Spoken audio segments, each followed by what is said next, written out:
What is up, everybody? Welcome back to another video. In today's video, we have some Detroit Lions news to discuss. Also, we have some Green Bay Packers news as well about their whole crazy situation going on with their quarterback. I don't really want to talk about this anymore. It's kind of just getting annoying at this point. The Packers, come on. Okay, we get it. Just tell us what's going on. However, there was some big news, and it seems like it may be the last big piece of the puzzle to this kind of craziness that we were trying to solve. So I do want to discuss that in today's video. Plus, I'm giving my own little weird version of a training camp preview. I wasn't sure how to do this. I see a lot of people doing it. We're that close to training camp.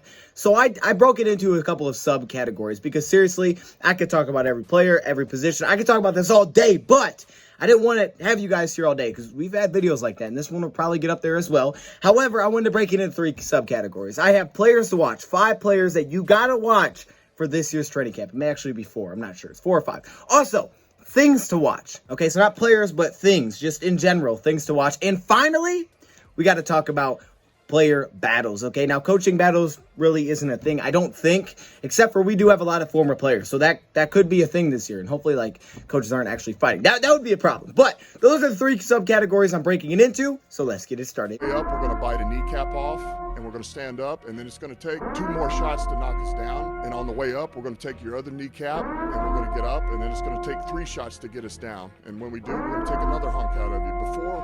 Before long, we're going to be the last one standing.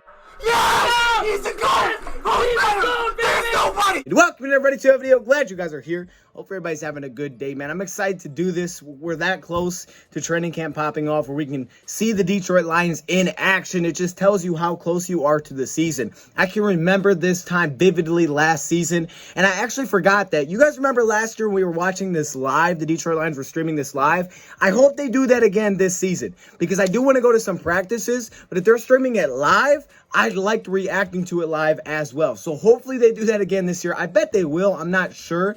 But we know that July 31st is the first day open to season ticket members, to the public, and hopefully maybe that day they'll stream it and then we can watch it because I won't be there that day. So hopefully that's the case. But anyways, we're just that close to training camp. I was actually watching the Lions versus Titans game while I was doing my research for this. I had it off to the side. I was listening to my headphones. And just seeing that, you guys know the game where we had the Hail Mary. We lost, but it was a wild game. But NFL posted the full replay, and I was like, oh, snap. Okay, I'm going to watch that. Man, it just gets you in the mood. It really does. It's like, oh, the camera angle that no one likes, but it's the NFL camera angle, so you have to watch it like that. It just makes you think of football. I'm ready to get back to this season. I'm excited to do this little preview, but I got to talk about some news first, okay? So we're going to start off with this Green Bay Packers situation right away. We've discussed this the last couple of videos, but I kind of want to bring it up one more time because I think we have the last section of this whole situation that we need to discuss. And of course, this is about Green Bay Packers, Aaron Rodgers, and whether or not he was going to play this season. And my prediction stayed pretty consistent throughout the offseason of not thinking that he would play for the Packers this year unless something changed in the front office. You could say something slightly changed in the front office, but not really to the degree that I thought it would have to.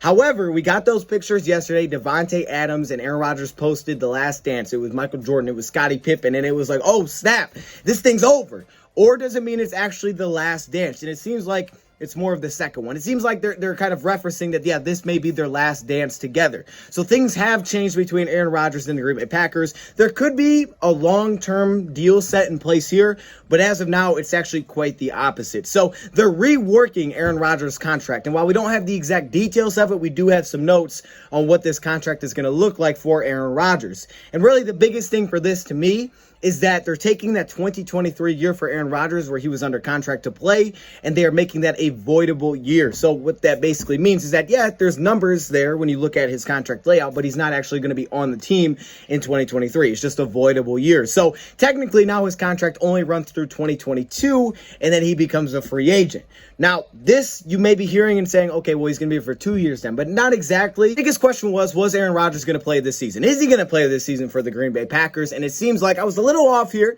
I said, oh, hey, my boy.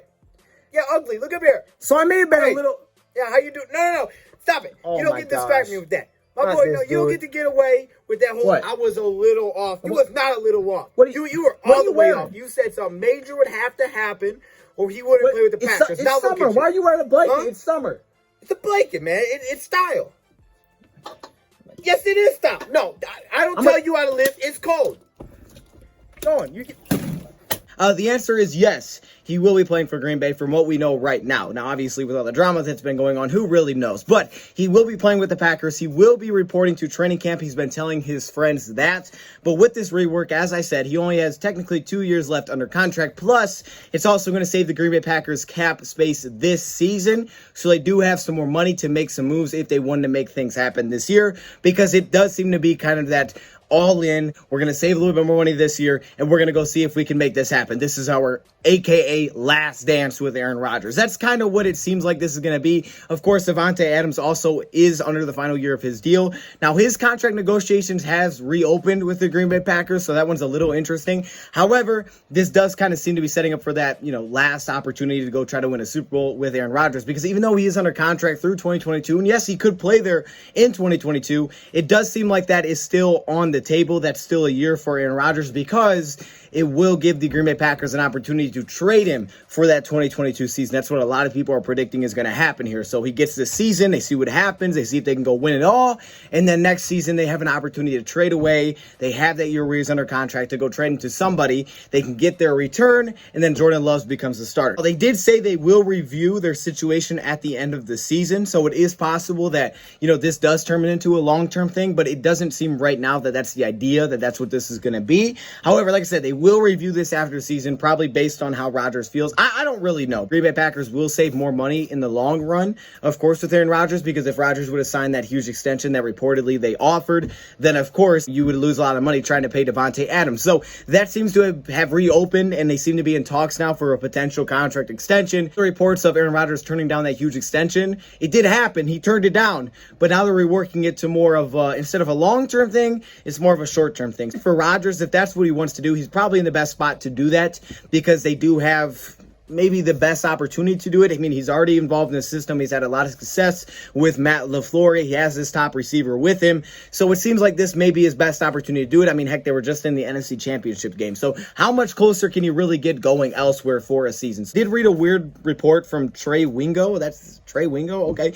Trey Wingo reported that he's heard Aaron Rodgers' future with the Packers hinges on a trade for Randall Cobb, who is with the Houston Texans. I guess what I've read when I dove into the article that put this out from Trey Wingo is that it's kind of like a test. So it's like a test. Oh, are they going to go trade for the guy that Aaron Rodgers wants? I don't know. For the Detroit Lions, I just want to beat this team even more after this whole thing. Like, seriously, this stuff irritates me. Okay, we get it. You're going to draw this out going back to the draft as if something's going to happen, and here we are reworking our contract. Seriously, man, I just want to beat this team.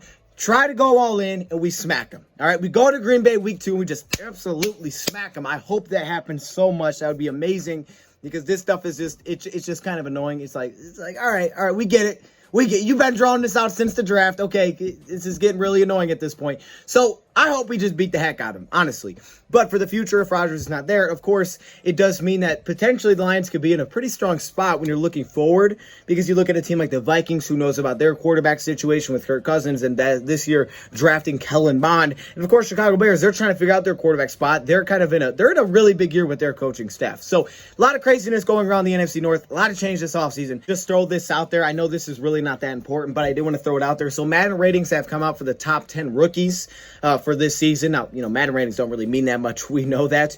But I just want to tell you where they put Penei Sewell for any of the Madden players out there. Penei Sewell has a 75 overall rating. This is not a full Madden Ratings reaction. We'll probably do one of those. We've kind of done that for years, so it's like, let's just keep it going. But he's rated 75 overall, which puts him in the category of kind of behind like the top 5. So it goes, Kyle Pitts is an 81 overall. He's got the highest overall by 3 overall points, according to Madden. I actually could see that, because Kyle Pitts is kind of a stud, based on any position. They have Trevor Lawrence with a 78. Then they have Jalen Waddle with a 76. I was surprised to see Waddle so high. Also, Patrick Surtain is a 76. Jeff Okudah had a 76 last year as a 3-pick heading into the year. Then behind that, they have Zach Wilson, 75, Jamar Chase, 75, Penei Sewell, 75, and Devontae Smith, 75. So all 4 of those players are in that range. You got the 2nd pick. You got Jamar Chase, who was the 5th pick. You got Penei Sewell, who was the 7th pick. And then you got Devontae Smith.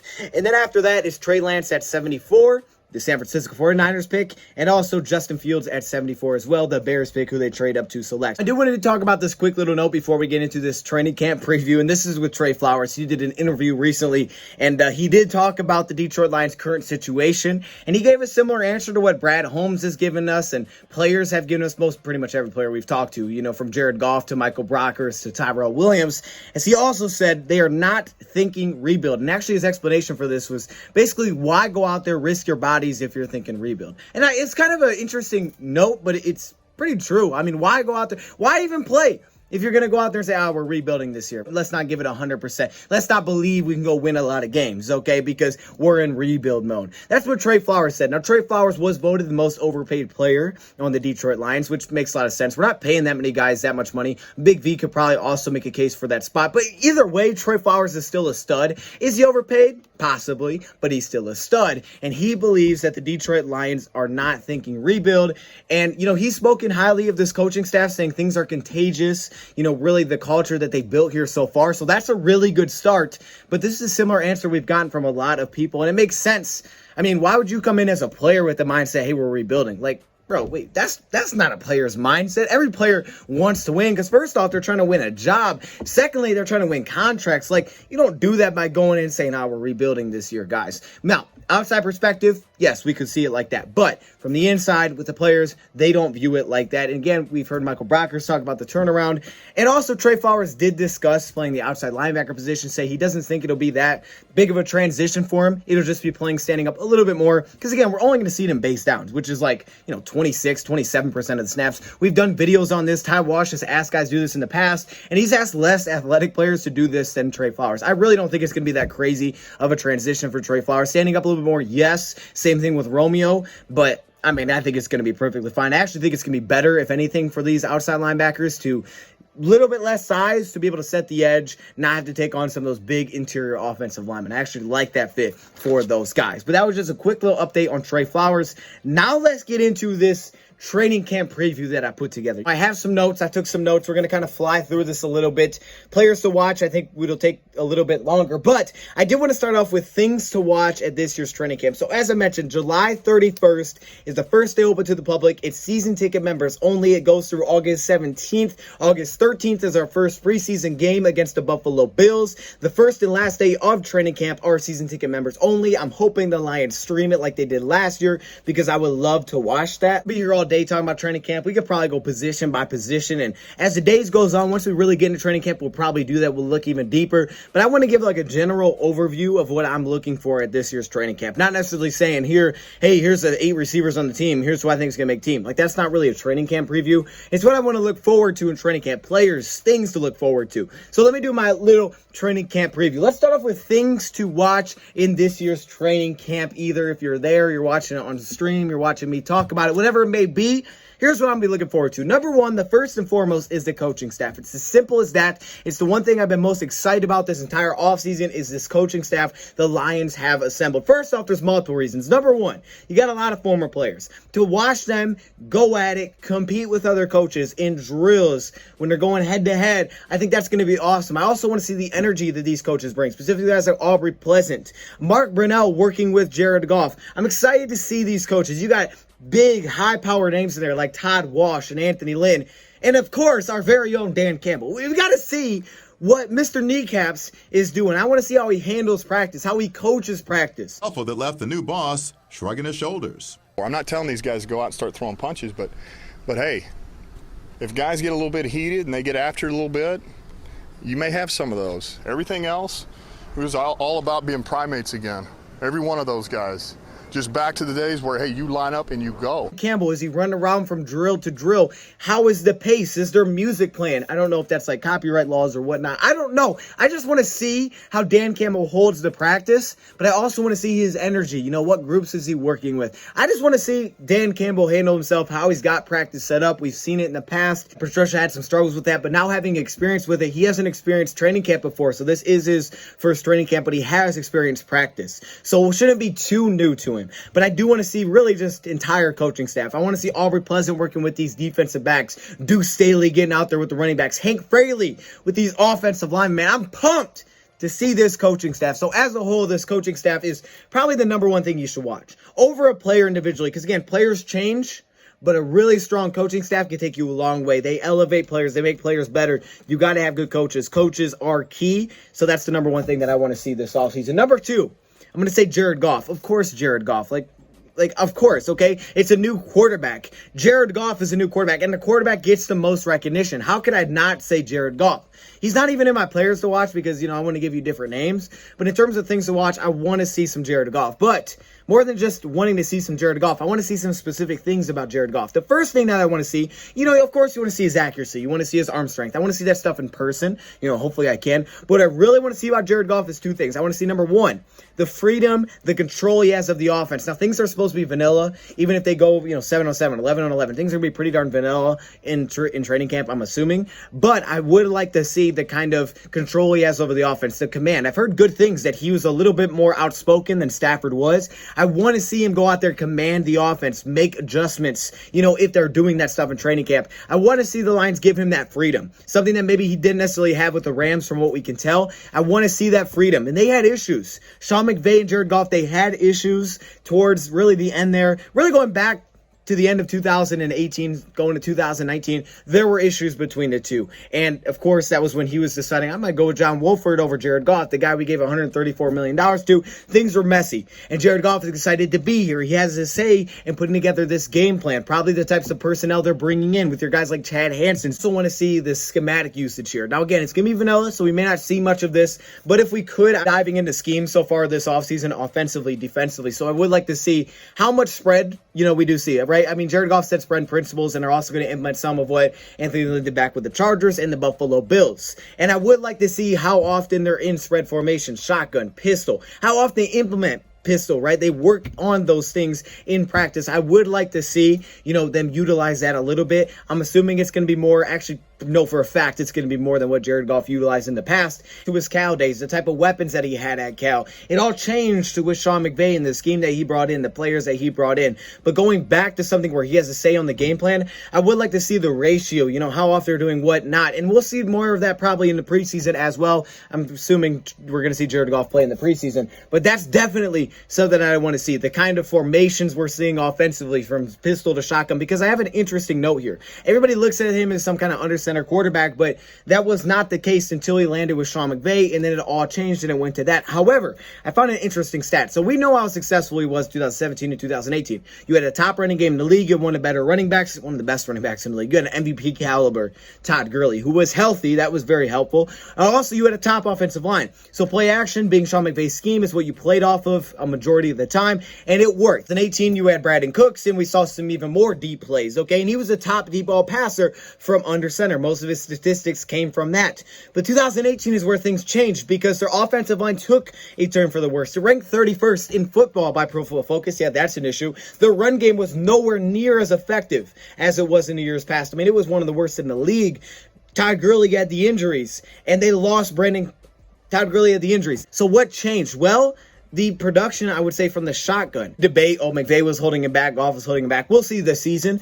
But when you look at 2019, all right, look at those statistics. Jared Goff's always been a guy that likes to take shots. But that went away and it dried up when their offensive line took a step back, and specifically their running game in 2020 took a step back. Plus, you lost Brandon Cooks. You didn't have deep threats like the Lions have now. They have a lot of deep threats. They also have a good offensive line, and they should have a run game. When you pair all those together, what have we seen from Goff? We've seen a top deep ball passer in football. We saw it back at Cal. They could run the ball in his final year at Cal, and he had 43 touchdown passes. Goff is a guy that will absolutely take shots deep, and his yards per attempt will fly through the roof when he has the run game, the offensive line, and potentially some deep threats at weapons. And that's exactly what the Lions have built this offseason. Between guys like Tyrell, Brashad Perriman, top offensive line, and a running game, we can expect some of that to come back. What was interesting in 2019 is that when the offensive line took a tumble, notice that on 31 plus yard passes, okay, so we're talking deep passes here, Jared Goff was 3 for 13 under center. So not even that many attempts, but only 3 for 13. It was bad. However, from the shotgun, he was 16 of 30. I did not know that until today. I was like, whoa, 16 of 30? That's a lot of success out of the shotgun, because what I noticed that their offensive line was terrible. He was getting sacked a lot more in 2019, way less time to throw. It was a bad thing. So out of the shotgun, it gave him a little bit extra time, and he still had those deep passes. He just wasn't getting them any under center anymore. So they had to change it up a little bit. Now expecting them to use a little bit more spread, it's going to be interesting to see, because it should take him back to some of those old Cal days when we used to see him take shots. He's always been a guy that likes to take shots down the field up until really 2020, when that kind of fell through for whatever reason. Lions have the personnel, they have the coaching style to do it, and I'm excited to see that come back. So I just thought that was an interesting statistic. Most people look at him as this guy that's only been successful under center, but that's because that's a scheme he's been in. But when they've had to enforce to kind of get out of it a little bit because the run game wasn't effective, so you were in 3rd and long, all of a sudden, look at those stats. 16 of 30 is extremely impressive. Next thing I think you should watch is the receiver position, okay? The receiver position is going to be interesting. Again, it's more schematic here for me. How often we see Tyrell, Brashad Perriman getting those slot snaps, pushing inside, playing Z receiver. I expect Brashad to be the X, but I want to see Tyrell play inside. You know, it's Anthony Lynn that really brought that out of him and made it extremely successful for Tyrell Williams. And this receiver position as a whole gets a lot of knocks, but I want to see this receiver position. I want to see Brashad Perriman. I would love to see this guy getting passes thrown away. I would love to see Tyrell getting some work from the slot. And of course, St. Brown. I just want to see that dude, okay? St. Brown, every time I watch his college film, I'm excited.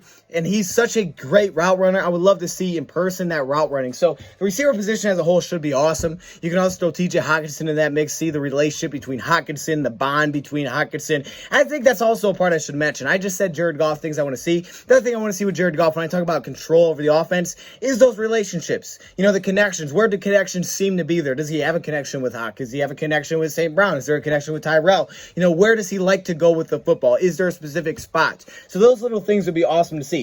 Also, defensive scheme. Again, very vanilla. Show you a lot even through preseason until the regular season. But I would like to see some specific things. Trey Flowers, Romeo lining up at outside linebacker in base sets, plus that split safety coverage. Like I said, it was the most unique coverage in football last year in LA, where Aubrey Pleasant's coming from. He's going to have an impact. He's working with cornerbacks and safeties now. Aaron Glenn brought him in for that reason, because they both have the Vic Fangio background of playing split safety sets, being able to change post-snap, and that's what made the Rams defense so scary and so unique. That was what's so awesome about that secondary. He's put together some of the top secondaries in football. He's developed some of UDFAs into the top cornerbacks in football. I'm excited to see these coaching staff and what Aubrey Pleasant can get out of these dudes. But when you talk about schematically, oh, I want to see that split safety so bad. I want to see a split safety. I also want to see when they mix in extra defensive backs. You know, who's getting those reps? Is it going to be a guy like Iffy? You know, will Iffy get reps there? Because we know he's a corner, but could he play that extra DB on the field? He's got good size, play inside, play outside. Could also a guy like D'Angelo Amos, a guy's getting very overlooked out of Virginia. Also James Madison, just a stud.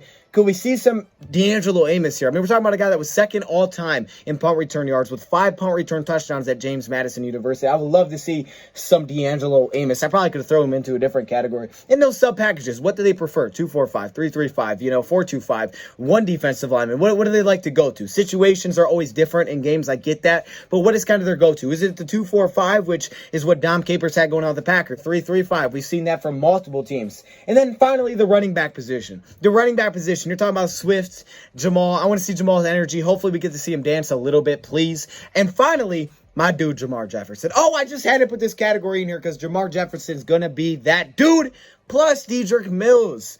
Michael Warren, do they get H-back reps? I mean, this is why I want to see how much pistol they utilize. Do they get utilized in that role where they can go out, catch some passes, lead block? Dedrick Mills is the perfect fit for that. And also get the ball occasionally, short yardage situations. At this point, I'd probably have to throw the tight end position in there as well, just to see how the tight ends are utilized. Guys like Brock Wright, maybe they get reps as an H-back. You know, maybe they get the same thing. Jake Hausman, just like those running backs, compete for similar spots because it's blocking, pass catching, and a little bit of running. That's what I want to see schematically. I know it's going to be vanilla, but man, I want to see that stuff, okay? Now, let's talk about players to watch, okay? I'm going to give you a few names here. This doesn't necessarily mean, oh, they're bubble players, but just to watch, you know, guys that I'm excited to see on the field. And I'm excited to see everybody. But just some interesting names that maybe we haven't talked about a lot. First one, Desean Hand. Desean Hand is only 25 years old. He's a defensive lineman. He was a pick out of Alabama just a few years ago, back in 2018. 6'3", 297. And in his rookie season, he just came out and was so dominant. It was like, what the heck? He made the all-NFL rookie team. That's a crazy awesome honor. Look at the numbers, the 3 sacks, the 9 pressures. That's a lot of pressures for a guy that played less than half the snaps. Desean Hand is someone that Todd Walsh spoke highly of, saying when I turned on his film, I was like, whoa, this guy can be really special. My job is to keep him on the field. He's healthy right now. He's been working out with Michael Brockers to get to see him in training camp. I want to see that explosiveness. If we run any one gap, Hand could really thrive from that. But he has the size to play defensive end in a 3-4 system, but also push inside a little bit on those passing downs. He could give you a little bit of both. He could be a run defender and a pass rusher. That ability is something that not a lot of our guys have, where it's like, hey, they can be studs at both. We've seen it. That's what I want to see with Desean Hand. I want to see him healthy, number one, but number two, the way that Ty Wash spoke of him, like, yeah, I got to see this guy. Next up, Charles Harris, 6'3", 252. He's a little bit on the smaller side, but he was a former first-round pick. He spent time with Miami, then he went to Atlanta. Played in a 4-3 defense where he was a defensive end with Atlanta, and he didn't play that many snaps, but he still put up 3 sacks and 8 pressures. It's not crazy, but the first 2 weeks of the season, he had sacks, and they both came against NFC North opponents, which is very interesting. But a guy like Charles Harris, man, I mean, he is so explosive. He's so quick. He's got one of the prettiest spin moves you will see out of a pass rusher. The issue is that he hasn't polished it. When he gets engaged, run defense is good. He doesn't miss many tackles, that's for sure. He just doesn't really have the size of a guy like Austin Bryant, but he can drop into coverage. I mean, he is a special athlete. No question, a special athlete with solid size that could absolutely play that 3-4 outside linebacker role on base downs. But on pass downs, you could probably line him up anywhere on the field. Seriously, from on the line to off the line. You could put this guy's hand in the dirt. You could put him in a 2-point stance, and he'll probably be successful because he can pass rush and drop into coverage. Charles Harris is one of those special athletes I've seen, but the issue is he just has not put it all together. This could be finally his opportunity to do that. And he's got the comp, right? When you have Julian Okwara, you got to be good because he'll take your spot. Austin Bryant, he could take your spot. I know he's dealing with injuries. Hopefully he gets healthy, but there's comp. Reggie Gilbert, the Lions have not backed off and said, okay, you got the roles. No. So you got to earn them. And when the Lions signed him, Sheila Ford-Ham told him, hey, look, get after the quarterback. That's your job. And that's what he does at the highest level. I'm excited to see Charles. He's been a good player. Just hasn't lived up to that first round mold yet. That doesn't mean he will never live up to that first round mold, though, either. He'll be our biggest steal of the offseason if they can develop him, because right now he's not that. But if they can develop him, you never know what can happen. Next up, Jelani Tavai. Tavai is a huge one because Tavai is going from being huge to slimming down a little bit because the Lions try to bulk this guy up to 270, which is just ridiculous. All right, guy can't play inside linebacker at 270. That's insane. That's bigger than Trey Flowers. Think about that for a second. But the Lions did it. My idea, they were doing it to push him at outside linebacker, which he did a lot of the time. But when he tried to play inside linebacker, things were terrible in 2020. But people tend to forget so quickly how good he was as a rookie. It's not to say he was the best linebacker in football, but he was a really strong rookie. And it was like, okay, he's good. People didn't love the draft pick when it happened, but no one was hating in 2019 when the guy went out there and allowed a 78.4 pass rating, had that pick against Tampa Bay, doesn't miss many tackles, showed some pass rush ability, but all of a sudden 2020 rolls around. They bulk him up. They play him at outside linebacker. Okay, wasn't really a strong suit because he's not that great of a pass rusher anyways, but then when you try to push him back to inside linebacker, it was an absolute nightmare. He couldn't keep up with anybody. You can't put him in man coverage. He can't stop people in open space. He gets his ankles taken. You got to do something about that. Losing weight, slimming down, new scheme, but also similar enough where he has experience here playing outside linebacker and inside linebacker. Because after the rookie season, I was like, whoa, this guy's going to be a huge factor. Him and Jamie Collins together are going to be studs. But that's not how the year played out because, again, like I said, they bulked him out to play outside linebacker. He tried to play inside linebacker, and it was a mess. So his grades, his stats, they all went down. But that doesn't mean this dude's all of a sudden a bust. Now he's slimming down a little bit. We could see Tavai get back to his good old days. I mean, those numbers are really strong. And then finally, Hefe. Oh, my goodness, I want to see Hefe. I want to see all these dudes, but Hefe is one that, gosh, he gets so much hate from that rookie year. And I probably could do a full video on this, but I'm just going to keep it short and simple. Look at those numbers. Here's what I did. Through a lot in his rookie season. From terrible situation because Trufant was hurt, other corners were hurt, no pass rush, just an awful defense in general, to also dealing with about as many injuries as you could think of, carrying over a groin injury from Ohio State, dealing with the hammies, missing time, the ankle injury, so many injuries the guy had to deal with. And what did he tell us recently? This offseason, I needed a rest. I needed a rest. I needed to take care of my body. I learned from my rookie season I was overdoing it. And he probably was. When you consider how many injuries he had, he probably was burnt out. So this offseason, he said, hey, this offseason I spent time reading, understanding that I needed to rest, give my body that chance to rest. Now coming in, having that experience. Went to fire, yes. Did he struggle? Yes. But what that means is that you're not going to face much better than that. You're going to be in a worse situation than that. Hey, you're thrown out there. Guess what? Here's how you start. You got Devontae 101. Great. Good luck with that. Now it's like that was the peak, man. Okay, now you know what it's like to go through that. You know what it's like to get burnt. You know what it's like to struggle. Now he's come back hungry. He's healthy. He's coming off of surgery where he got surgery on both sides of his core to come back healthy. Same thing with Dunbar, who was a top 2 corner in football before he got hurt. Man, I'm excited. But Hefe is one of those dudes that just gets a little bit too much hate for my liking. He was a fantastic tackler. And when you watch him play, you got to just give him credit for the amount of effort he played through these injuries, because he did. He played through injuries all season long. And when you watch him play, the dude's not slow, but it makes people think that he was slow. People think he was slow just because last season he didn't look fast. The guy ran a sub 4.5 40. That's fast for a cornerback. It is. It truly is. Usually a sub 4.5 is fast for a corner. And he was that. But in the NFL, he didn't look that fast. He has some of the best explosiveness in football coming out of the draft. 41-inch vertical, crazy broad jump. It was so explosive.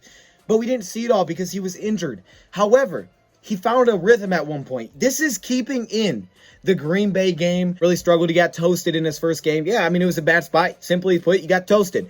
But then he bounced back big time against Arizona. Wasn't a great game. He did get, kind of beat by Kyler Murray on the edge, but he had the pick in that game, which was huge for the Lions winning. Then he goes back, plays the Saints, and I made a video, and I'm like, dude, this was his best game as a rookie. People are like, no, it wasn't. His PFF was bad. But he allowed one reception in that Saints game, and it came to play that we lost on, because if he didn't allow that, he was in good coverage. He just couldn't make a play on the football. We probably would have got the ball back, and we potentially could have won that game against the Saints. From then on, he found a rhythm. He found a rhythm from that time on, all the way to the Vikings game. He was good. He was Atlanta. Like, this dude was playing at a high level. Look at his statistics. He was allowing a sub 90 pass rating. He had that pick. But look at that compared in that 6-game stretch to the last 3 games he would play that season. He on the season allowed a 118 pass rating, 77% completion percentage, 2 touchdowns, 1 interception.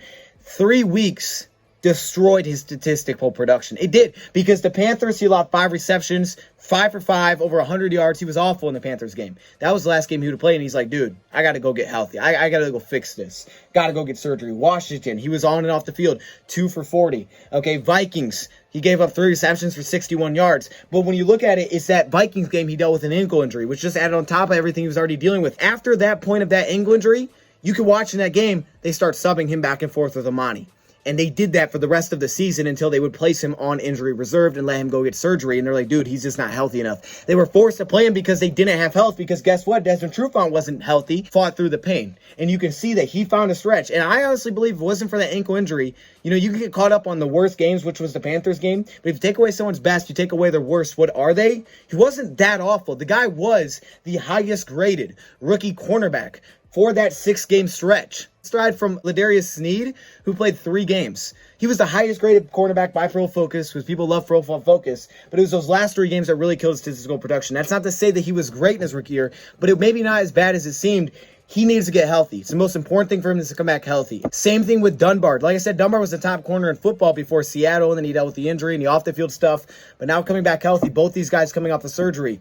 I mean, dude, he was a rookie. First off, it's tough for rookie corners anyway. Secondly, the guy was dealing with so much. He was in an awful situation. If we get any kind of pass rush this year, he's already been through it. He's already been through the toughest. Now you're playing a split safety set, which is even easier for corners. It's tough for corners in Matt Patricia's scheme. That's why he had to draft him so high. That's why he signed Trufant. The plan was not to throw Okudah into the fire. But Okudah showed us, I can play slot. I can play inside. I can play outside cornerback. He's getting better every week that he plays. That's what Corey Undlin said. And that was the truth.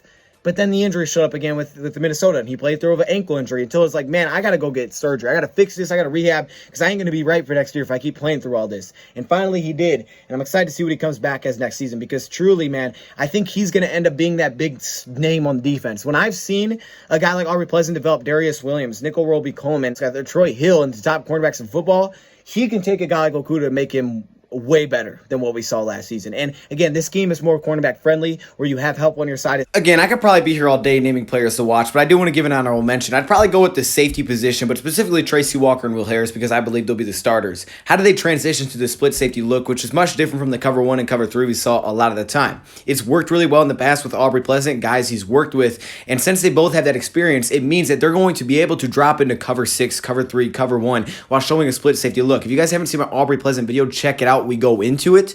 But I'm excited to see how they transition and how it benefits them. Specifically a guy like Will Harris, but also Tracy Walker. I mean, he was playing at such a high level as a rookie. Then they started throwing into the box consistently. Being able to split in and out, deep safety, in the box, stay at split, should be beneficial. We want to put together this little slide of battles We'll kind of fly through it. Raymond versus Bolden. I think there's a very good chance one of them make the team, not the other, because I think they're very similar. They're going to be used like Tavon Austin's, Travis Benjamin's. Ability to take the top off, play on the outside occasionally. Raymond probably has a little bit more of that ability. Also could be returners. Raymond could be our starting returner this year, punt return and kick return.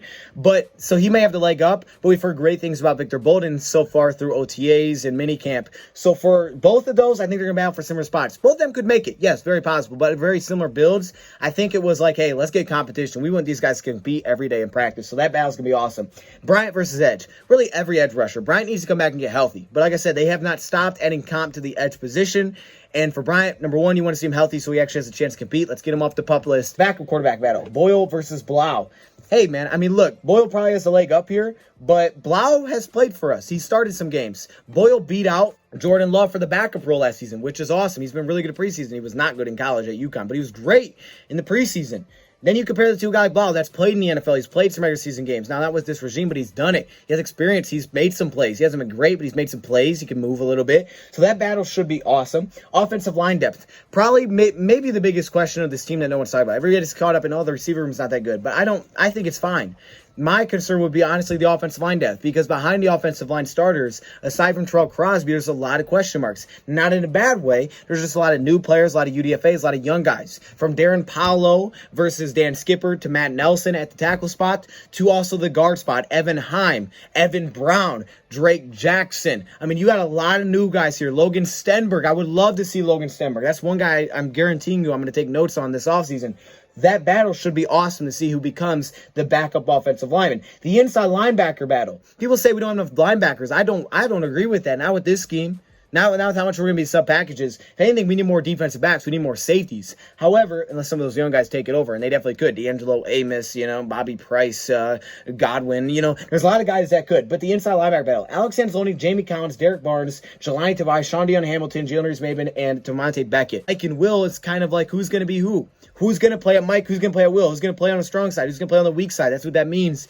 And for me, I like I'm feeling that Jamie Collins could be more of the Will, even though he could play outside linebacker as well, and he could occasionally, depending on the situation. But I think Jamie will be the Will, and I think Mike is going to be, we know Derek Barnes will play Mike. They already told us that. Alex Anzalone could play some Mike.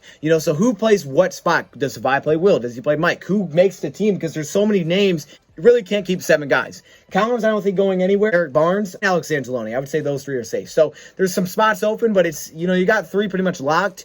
And then, some of those guys that can play outside linebacker like Derek Barnes and Jamie Collins. And Alex Anzalone. So it's going to be interesting to see who makes it. Who even makes the team at linebacker. Kicker battle, Wright versus Bullock, of course. I think it's going to be Bullock that wins it. But Matthew Wright was 100% with the Steelers. No, Bullock has missed some game winners. He has the same career field goal percentage as Matt Prater. Starters at corner. Who is it? What do they do? Do they push Okuda in the slot? Probably not. It's going to be Okuda outside.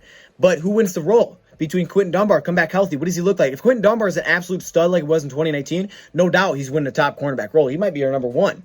But who is it? Amani, Okuda, Dunbar. That's a great battle to have. It's like what the Lions had last season. The hope is that they can stay healthy, unlike what Trufant was able to do, plus play at a higher level than Trufant.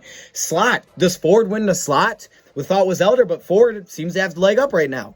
You got guys who, D'Angelo Amos can play slot. The safety that can play the extra DB. So I want to see who plays extra DB, but the starters for cornerback will be interesting. Jerry Jacobs, could he slide to safety? There's so much to look for in this. I'm excited for training camp. Like I said, we could be here all day, but trust me, we're going to talk about training camp a lot more. Once it gets underway, we'll do some streams, we'll discuss, and we'll just kind of talk about it, because I'm just excited to do that. I'm excited to just sit down, talk about football while I'm watching football. That sounds great. I miss watching football. Let me know your thoughts, comments below. Thank you for watching. Who your player to watch is down in the comment section below, and I'm out.